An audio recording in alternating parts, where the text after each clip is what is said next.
Hey guys, welcome back to my channel. My name is Alicia and this is Heart and Hand Creations and Events. Welcome back everybody. How's everyone doing? I hope that you are all in a safe space and in a safe place today, wherever you are. So today's video, as I promised you in my last video, which was the shopping bag DIY tutorial, well, I'm doing that again, but this time I'm going to show you how I do the lining. How I do the lining and the shoulder straps, because as I mentioned in the last video, which is right here in the corner, and the link will be in the description below. As I mentioned in the last video, I had didn't have the footage for doing the lining, making the lining and doing the shoulder straps. So here we are, part 2. If you want to see how this is going to turn out, don't go anywhere. I'll be back in 2 seconds. And right here, guys, you see already I have the pattern for the lining and the bag already cut. The dimensions or the measurements for both pieces are the same, 15 by 19, using a 1/4 inch seam allowance.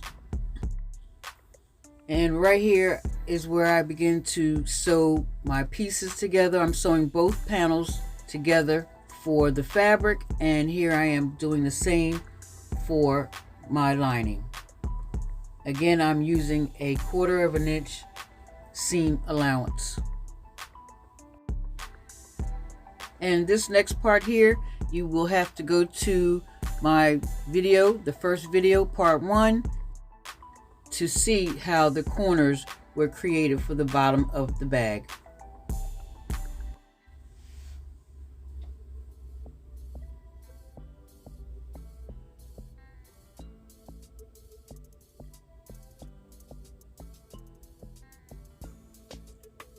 So to take this to another notch, I decided to add a vinyl pocket to the front of the shopping bag. And here you see me pinning it in place. And if you want, guys, you can put your pocket on before you make your bag or before you sew your panels together. I like to sew my pockets on afterwards.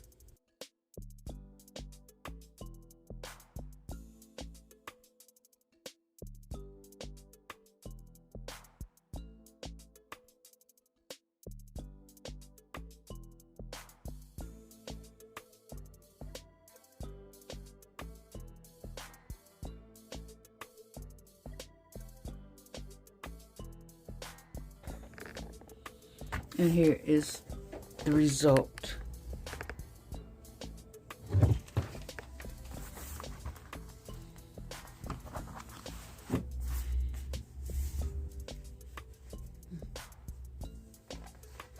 Nice deep pocket.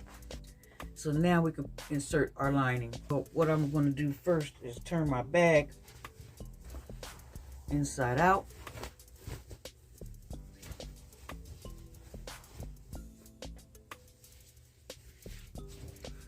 Turn my lining inside out, okay, or right side out, lining right side out. This is an old-fashioned 1970s oyster steam wand. Anybody remember these? If you do, you're telling your age. But since my small little mini iron that I had, it conked out on me, guys. So I have my trusty steam wand to help me out here. And so what I'm going to do now is create my seams. As I mentioned earlier, my 1-inch seams.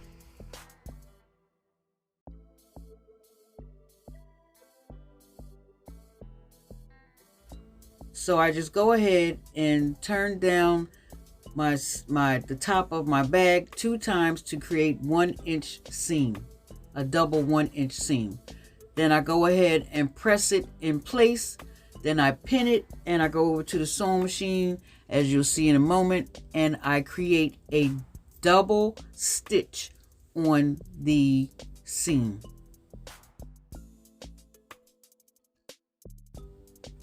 And right here I'm showing you how I did a double stitch on the seam.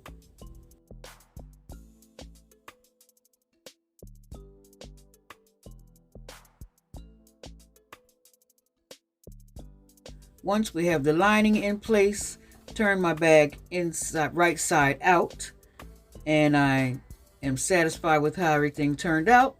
Now we can begin to add the shoulder straps. And the shoulder straps are 18 inches in length.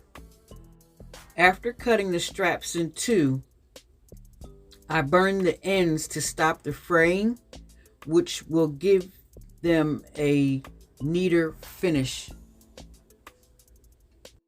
So right here, guys, I'm trying to decide on if I want to put the straps on the outside or attach them to the inside of the bag. In a moment, you'll see that I decided to go along with the second choice. The straps are placed 4.5 inches in from the sides and 2 inches in from the top. And here, and once I have the placement, I go ahead and pin the straps in place.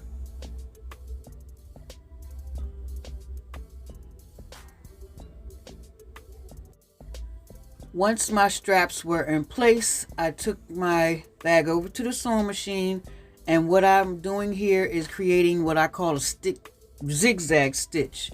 And first I just do the outline, sew the outline of the strap across the top. I hold it in place with the needle, spin my fabric around, anchor it again with the foot, and then I sew again along the edge of that part of the strap. And I just continue that process until I have done a whole square or rectangle stitch around that end of the strap.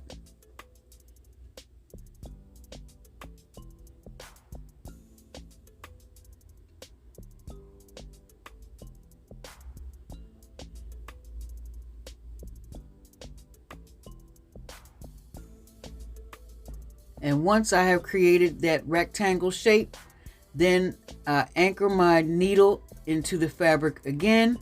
I spin it around until my needle is facing the diagonal side of the strap. Then I just sew it back and forth to help secure and anchor it. And this is what I'm talking about. And I call it the zigzag stitch. And really, if I wanted to, I could make it an X stitch. And there we go. I call it the zigzag, guys. I continued this process until all of the straps were in place.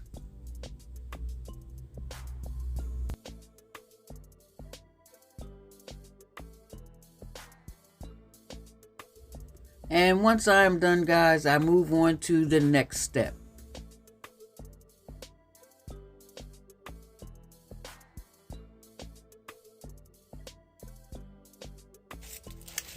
All right, guys, so the next little trick that I'm going to do for you guys, which is extra, an extra added bonus. The pocket was an extra. Adding the pocket was an extra. But I have a plus extra for you, which is to make a bottom panel for the bag to make it sturdy. I'm using these chopping mats that I purchased from the Dollar Tree, which is not a sponsorship. I have to make sure I say that every now and then. These chopping mats come 2 in a pack, so I'm just using one, and I cut it down to the size that I need that fits the bottom of my shopping bag. I make sure I round off the corners. Then I insert the chopping mat inside with the mat side facing up. And this is the final result. Let me know what you think, guys. If you like the content that I have put out in my video today, give me a thumbs up for a like. Don't forget to tap that subscribe button if you're new to my channel, or if you are a current viewer and you haven't subscribed yet, please do. What you waiting for? After you do that, tap the notification bell so that each time I upload a new video, you guys will know. And stay tuned for the next DIY.